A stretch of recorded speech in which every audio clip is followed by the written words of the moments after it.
salah. Mereka mengalihkan itu kepada Roh Kudus, sedangkan Roh Kudus telah ada. Mana mungkin Yesus meminta sesuatu yang telah ada? Dia nggak serak dengan konsepnya Kristen. Anda akan dengerin itu berulang-ulang terus. Dia akan bilang ulang-ulang Kristen itu Trinitas, Trinitas itu bukan monoteis, Trinitas itu adalah politik. Memang tri mono itu aja udah nabrak gitu. Mono bukan tri bukan mono. Di situ aja udah nabrak kepala gitu. Mau dipaksain bisa. Saya mau bilang 7 adalah 1 bisa. Mau dipaksain 20 adalah 6 bisa. Tapi secara pemikiran, ketika ada penyebutan 20, maka batalah 6. Ketika disebut 6, maka batalah 20. Nah, kalau mau dipaksain silahkan gitu.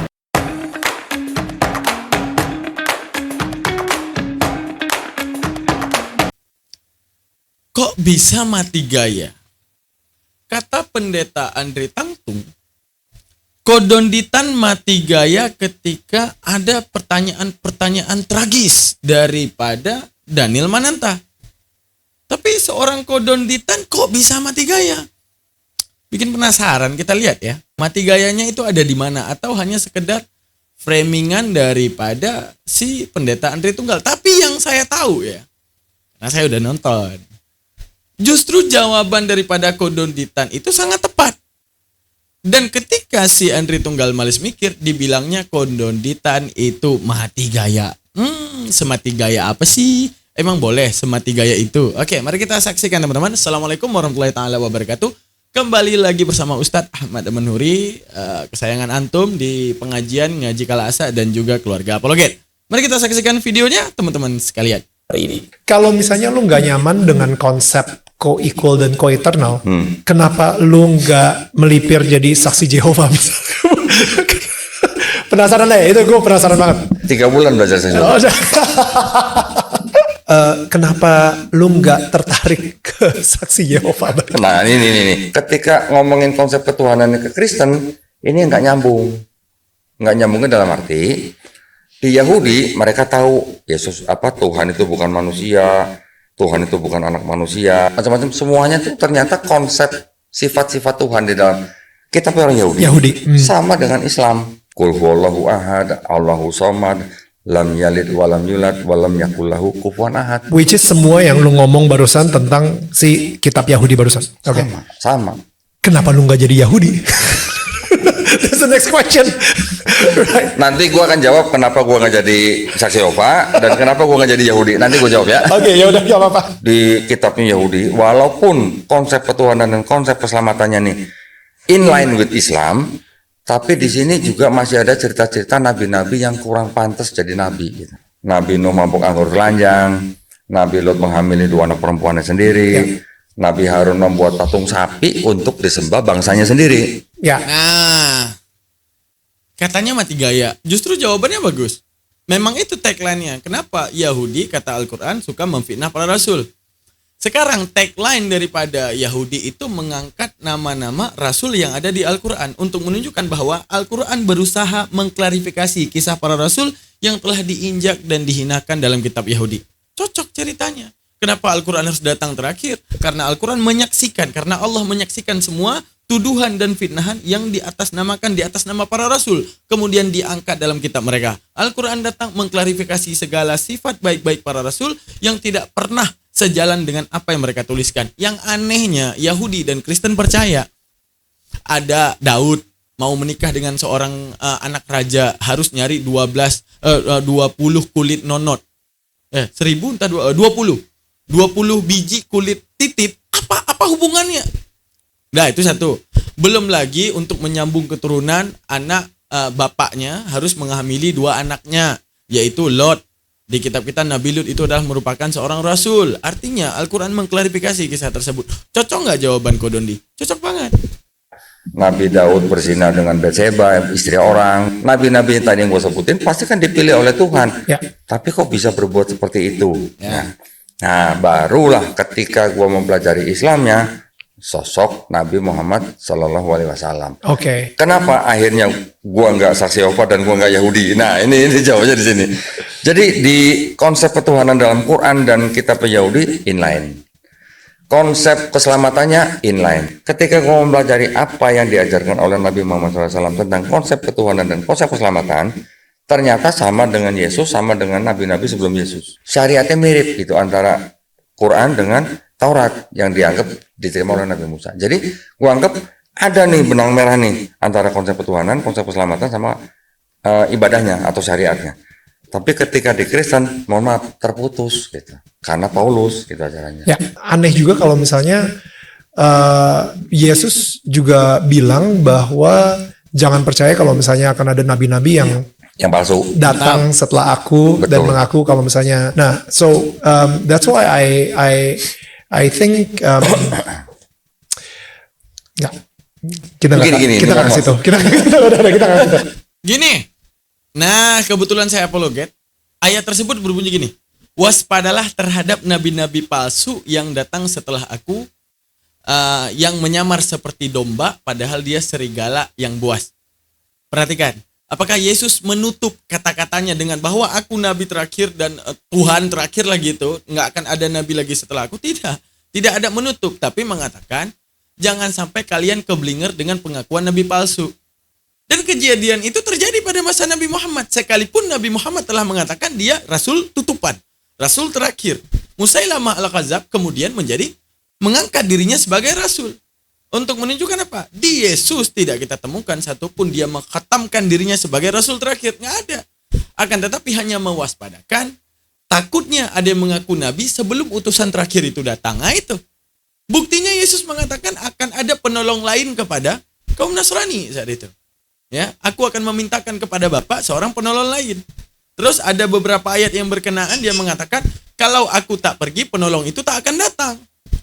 Mereka mengalihkan itu kepada Roh Kudus. Sedangkan Roh Kudus telah ada. Mana mungkin Yesus meminta sesuatu yang telah ada? Kayak kita ngomong nih, aku akan meminta seorang pelatih daripada pelatih yang baru kepada PSSI misalnya. Pelatihnya kebetulan namanya Andri Tunggal. Saya tanya, siapa pelatih baru itu? Andri Tunggal? Enggak mungkin. Udah ada. Sama juga seperti Roh Kudus udah ada. Aku akan meminta kepada Bapa seorang penolong lain. Ya udah, berarti bukan Roh Kudus. Siapapun dia, wallahu alam. Karena tidak dijelaskan Nabi Muhammad, enggak perlu pede kita mengemis kepada kitab mereka bahwa itu adalah Nabi Muhammad. Setidaknya ada penolong lain yang mau mengantisipasi pertolongan terhadap penyesatan yang dilakukan oleh Yahudi. Terhadap ataupun penyesatan yang dilakukan oleh serigala yang menyamar tadi terhadap ajaran Nabi Isa ataupun ajaran Yesus. Jawaban Kodondi justru udah keren banget gitu. Iya, jadi Daniel tidak berani bertanya karena saya yakin Daniel ya menghargailah gitu ya Dondi yang udah datang jauh-jauh. Tapi kalau Anda bisa mendengar apa yang menjadi podcast mereka, maka yang disampaikan sama Donditan itu sesimpel ini. Dia nggak serak dengan konsepnya Kristen. Anda akan dengerin itu berulang-ulang terus. Dia akan bilang ulang-ulang Kristen itu Trinitas, Trinitas itu bukan monoteis, Trinitas itu adalah politik. Memang tri mono itu aja udah nabrak gitu. Mono bukan tri bukan mono. Di situ aja udah nabrak kepala gitu. Mau dipaksain bisa. Saya mau bilang 7 adalah 1 bisa. Mau dipaksain 20 adalah 6 bisa. Tapi secara pemikiran, ketika ada penyebutan 20, maka batalah 6. Ketika disebut 6, maka batalah 20. Nah, kalau mau dipaksa, silahkan gitu. Teis, Trinitas itu warisan pagan, diciptakan Paulus. Nah, jadi kemudian Daniel tanya pertanyaan yang paling, saya kira pertanyaan yang sangat logis. Lah kalau lu nggak sepakat sama Trinitas, kenapa lu nggak jadi Yahudi aja gitu. Nah, Dondi kemudian komen ya. Dondi bilang apa? Oh, Islam lah yang inline sama Yahudi. Jadi maksudnya dia ingin membela kenapa dia masuk Islam. Nah, kenapa dia masuk Islam? Karena ternyata dia nggak jadi Yahudi karena Islam itu inline sama Yahudi. Ya. Nah, kalau teman-teman dengerin tadi kenapa dia nggak masuk Yahudi karena dia bilang oh di Yahudi itu nabi-nabinya kok maksiat ya. Mabok, nabinya tidur sama anaknya sendiri, Lot ya. Padahal orang Kristen tidak pernah menyebut itu nabi dan bahkan orang Yahudi pun tidak menyebut Lot sebagai nabi. Daud tidak disebut sebagai nabi juga.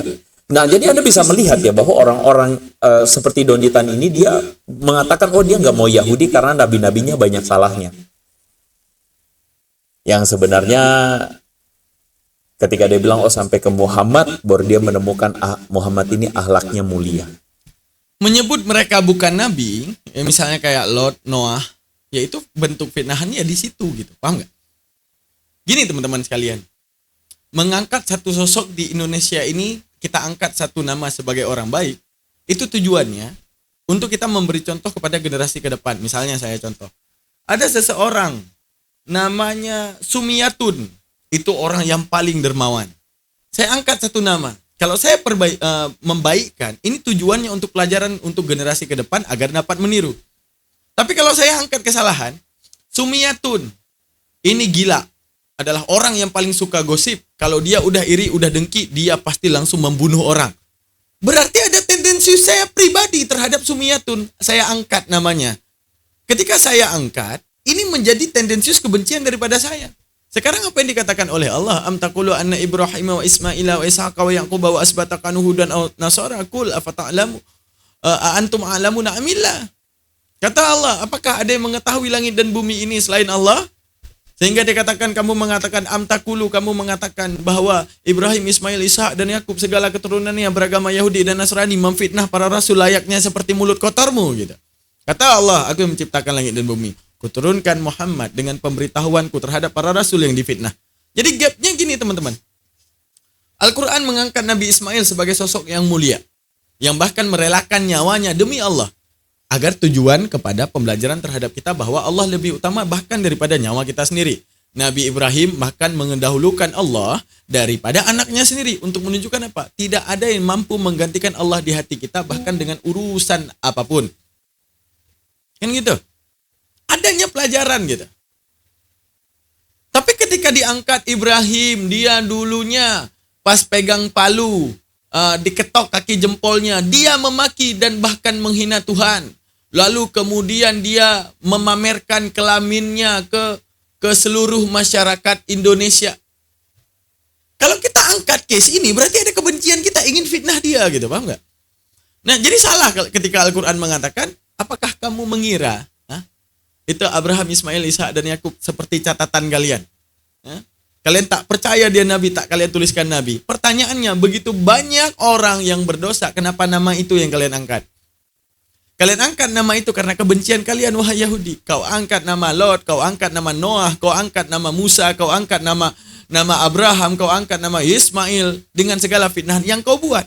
Ingat, antum a'lamun amillah, adakah kamu lebih tahu dunia ini apakah aku? Ketika Allah bilang aku lebih tahu, maka apa salah kuturunkan Muhammad memberitahukan klarifikasi semuanya? Jawab. Itulah kenapa enggak Yahudi. Karena gimana kita mau percaya sedangkan kitab di Yahudi begitu aneh ceritanya. Daud menikahi maharnya kulit nonot lelaki. Bapak menjinahi kedua anaknya, bahkan memberikan anggur untuk ngabok dulu. Aduh, nauzubillah. Belum lagi Noah lagi tidur telanjang, dikebiri biji lepernya sama anaknya sendiri, si Ham. Aduh, kok bisa percaya gitu? Terus kisah Hagar yang nggak nyambung. Hagar datang karena menanti anak, diwartakan oleh malaikat. Engkau akan kata malaikat, Hagar kau menanti anak. Iya, engkau akan melahirkan seorang anak yang engkau akan memberikan namanya Ismail. Kan senang Hagar tuh. Oh iya, namanya juga udah menanti anak, ya kan? Tiba-tiba malaikatnya ngomong, nanti anak itu akan memerangi semua saudaranya dan saudaranya akan memeranginya. Kalau kalian jadi ibu ngelahirin nggak? Coba di kolom komentar. Ini anak kalau dilahirin jadi begal. Kira-kira kalian lahirin nggak? Berarti di sini ada gap yang tidak nyambung. Makanya disebutkan dalam Al-Maryam 54 klarifikasi cerita ini. Waskur fi kitabil Ismail. Wahai Muhammad, ceritakan kembali tentang Ismail. Wa wasadiqul wa'di, dialah yang benar janjinya. Rasulan Nabi, ya Rasul dan juga Nabi. Diklarifikasi. Untuk menunjukkan bahwa ini hanyalah orang-orang yang difitnah karena kebencian mereka dan tidak mengimani mereka sebagai nabi. Lanjut.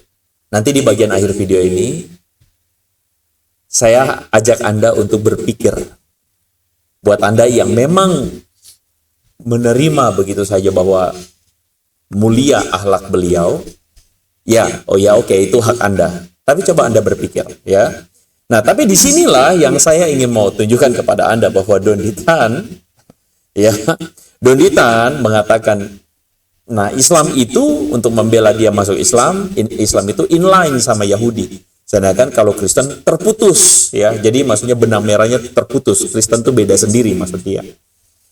Nah, Daniel kemudian bilang, tapi Yesus kan bilang sesudah dia jangan dipercaya. Jadi nabi-nabi sesudah Yesus itu jangan dipercaya. Nah, dua pertanyaan ini akan kita bahas secara kita akan bahas, dan saya meyakini kalau Anda betul-betul ikutin pembahasan kali ini, saya mengajak Anda berpikir dan tidak termakan oleh omongan-omongan yang ngasal dan ngawur seperti apa kata.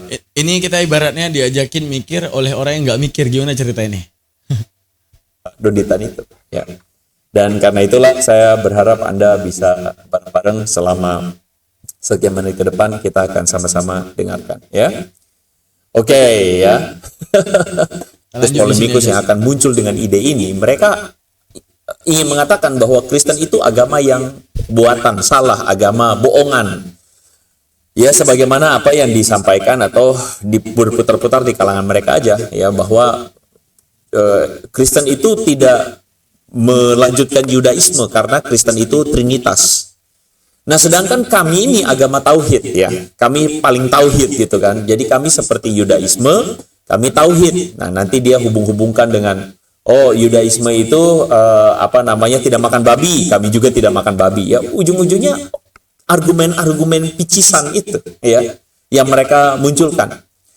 Nah, teman-teman, lucunya adalah banyak di antara orang awam sendiri tidak tahu bahwa meskipun mereka selalu menganggap diri paling nyambung dengan Yahudi, tetapi pada kenyataannya, bisakah Donitan memberikan jawab dari Sahih Bukhari ini dan Sahih Muslim ini yang mengatakan, kalau ini udah ngomong Sahih, berarti ini adalah hadis Sahih, hadis yang tidak boleh dibantah oleh Donitan.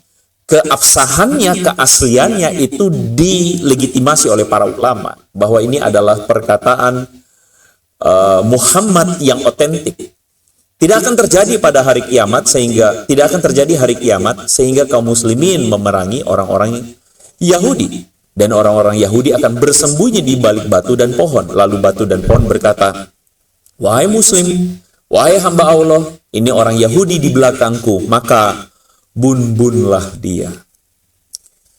Jadi ini akan ngomong bahwa sesungguhnya ada satu agenda yang harusnya dilaksanakan oleh disebut sebagai muslimin di sini. Agenda itu adalah agenda yang harus dilakukan sampai kiamat. Jadi tugas yang harus ditunaikan.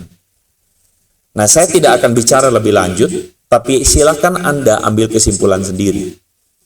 Bisakah orang yang mengklaim agamanya inline sama Yahudi kok terindikasi sekali benci Yahudi? Bahkan Oke, kita jawabkan. Bismillahirrahmanirrahim. Oke, teman-teman sekalian. Sebenarnya kalau antum pelajari tafsir, ya bukan saya jago banget tafsir, enggak. Tapi selama saya belajar, Islam itu musuh utamanya Yahudi. Penyebab segala kebobrokan itu Yahudi. Enggak Yahudi sih, Bani Israel. Awalnya mereka disebut kaum Sabi'in. Sabi'in itu ketika belum lahirnya siapa? Isa, ya, yang disebut dengan Israel. Mereka arti Sabi'in adalah satu kelompok komunal ajaran Nabi Ibrahim gitu kan. Orang yang Sabi', ya. Dan mereka menyembah berhala, itu Sabi'in. Ketika kemudian kelompok tersebut berubah nama dengan tendensius Israel, ya, kemudian mereka disebut dengan Bani Israel. Ketika ajaran Musa datang, mereka disebut dengan Yahuda. Nah, daripada keturunan Yehuda, kan gitu. Mereka disebut dengan Yahudi. Nah, Yahudi ini puncak segala masalah.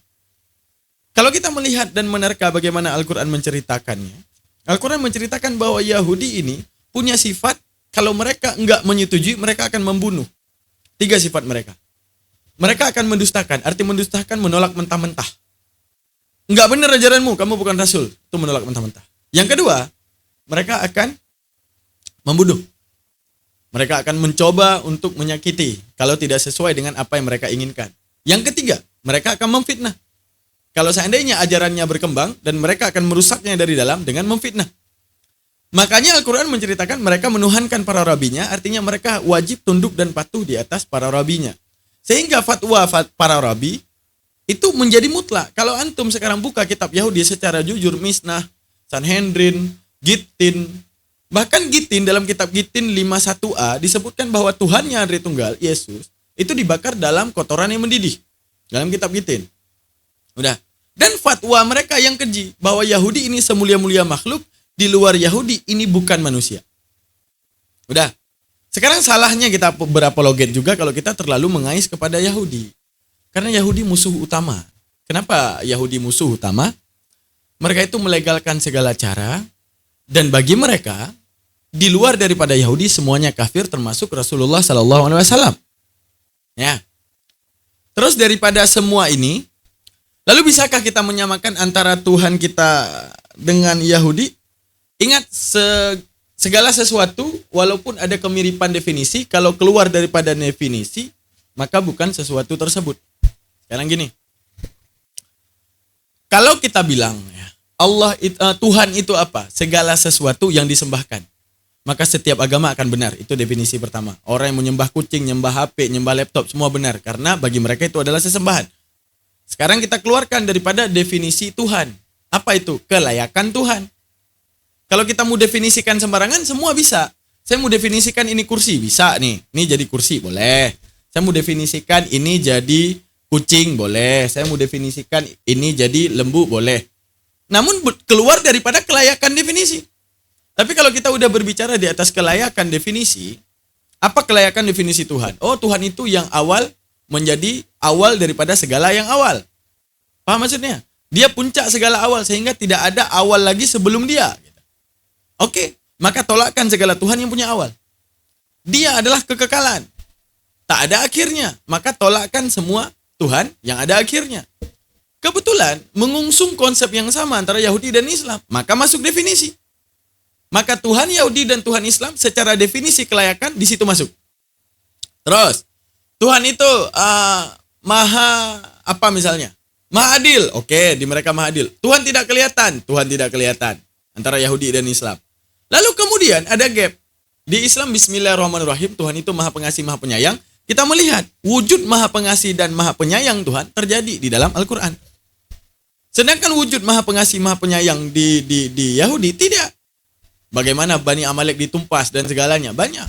Untuk menunjukkan sedikit saja keluar daripada definisi, maka dia hilang daripada kelayakan definisi. Contoh saya bilang, kangkung itu apa? Ijo. Kangkung itu apa? Sayuran. Masuk definisi? Masuk. Kangkung itu apa? Bisa direbus. Masuk definisi? Masuk. Bisa digoreng? Masuk definisi? Masuk. Tapi kangkung itu punya 4 silinder, mesinnya bertenaga 2000 tenaga kuda. Keluar definisi. Maka definisi kelayakan Tuhan keluar daripada definisi Yahudi sehingga kita tidak boleh meyakini bahwa Allah adalah Tuhan yang disembah Yahudi. Alasannya apa? Tidak mungkin kita meyakini Tuhan yang menghinakan para nabinya sendiri. Menghinakan Ismail, menghinakan Abraham. Artinya tugas kita sebagai Islam, di balik perpanjangan tahun mereka menghina para rasul, Allah mengutus Nabi Muhammad menyadarkan kita semua, ini orang yang seperti ini memang harus diberantas dengan dogma-dogma dan doktrin-doktrin yang ada di Yahudi. Bahwa di luar Yahudi, itu semua adalah goyim. Dan bahkan bukan anak Adam dan bukan manusia. Sehingga terjadi seperti sekarang antara Palestina dengan Israel. Begitu lempengnya mereka membunuh. Karena apa? Yang membuat kerusakan di muka bumi Yahudi. Jadi berhati-hatilah. Ya. Nah, jadi ibaratnya kalau kita mempelajari Yahudi, kalau ada kesamaan, jangan lupa sama perbedaan. Jangan nyamain di samanya doang. Kalau ada perbedaan, maka beda. Itu dinamakan dengan sistem diferensiasi. Kangkung bagi kita. Apa kangkung? Hijau kita bilang. Kangkung apa? Sayur kita bilang. Kangkung apa? Direbus kita bilang. Digoreng kita bilang. Dia bilang 4 silinder bermesin. Kita enggak. Maka menunjukkan ini berbeda. Apa menunjukkan ini berbeda? Dia keluar definisi, kita berada di atas standar definisi. Seperti itu teman-teman sekalian. Makanya kalau kita mengulik kisah daripada Umar bin Khattab datang membawa lembaran Torah. Kan Taurat ya. Umar bin Khattab menduga itu Taurat. Ya Rasulullah, ini Taurat. Dibacakan oleh Umar. Saat itu Rasulullah marah. Apa Rasulullah marah? Ya seperti saya bilang tadi. Ketika dibacakan Taurat, dan Taurat itu berisikan fitnahan terhadap para Rasul, dan penghinaan terhadap Tuhan, salah satunya, tumpaslah Bani Amalek, di mana Tuhan melakukan genosida manusia. memfitnah Tuhan menjadi maha benci, Rasulullah mencintai Tuhan. Makanya Rasulullah terdiam. Makanya Rasulullah menolak dan marah. Saat itu Umar dan Abu Bakar mengatakan, kami tunduk di atas perintahmu ya Rasulullah dan kami tidak akan mencari kebenaran di luar Islam. Maka Rasulullah menegaskan, kalau Musa hidup dia akan mengikutiku. Dan kalau kalian yakin itu datang daripada Musa, bayangkan saja kalau Musa hidup di zamanku, dia ikuti aku dan abaikan ini. Untuk menunjukkan itu bukan dari Musa, paham nggak? Saat itu Umar bin Khattab aja ditegur karena saking kebencian Yahudi itu terhadap para Rasul itu jelas, nyata gitu. Sehingga Rasulullah itu adalah orang basyarun mislukum, manusia seperti kita, juga mengagungkan para Rasul sebelumnya. Makanya dikatakan Al-Quran ini berarti tidak perlu berlandaskan di atas kitab lain, mengemis kebenaran pada kitab lain. Kalau ada sindiran-sindiran kebenaran di kitab lain terhadap Al-Quran, ya kita cukup berhusnuzon, oh ini sindirannya. Mereka nggak percaya, ya udah. Jangan ibaratkan ini Al-Quran sama loh seperti ini, enggak. Baiknya kita mengatakan ini Al-Quran berbicara seperti ini Bible berbicara seperti ini. Terserah bagaimana kalian imani.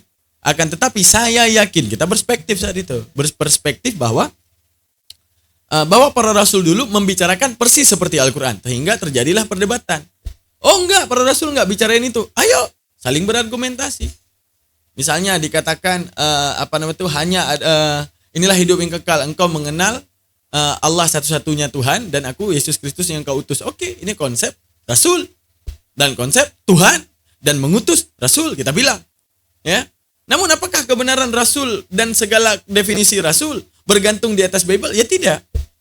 Tapi kebetulan ternyata di kitab mereka juga menyematkan sesuatu yang sama. Kalau mereka tidak setuju dengan hal tersebut, patut diperdebatkan. Makanya perdebatan lintas agama terjadi, teman-teman sekalian.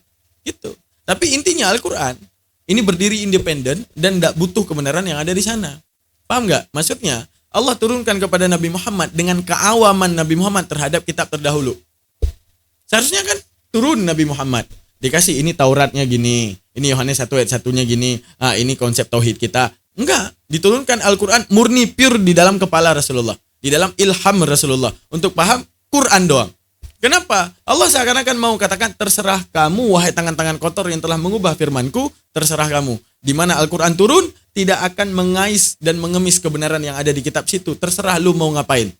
Akan tetapi mereka wajib beriman bahwa para rasul juga terdahulu diturunkan kebenaran, namun kemudian kebenaran itu didustakan. Seperti itu doang. Aman? Tuntas teman-teman? Oke, saya pamit undur diri, izin di hadapan teman-teman sekalian. Subhanakallah wa bihamdika asyhadu an la ilaha illa anta astaghfiruka wa atubu ilaik. Baik, assalamualaikum warahmatullahi taala wabarakatuh.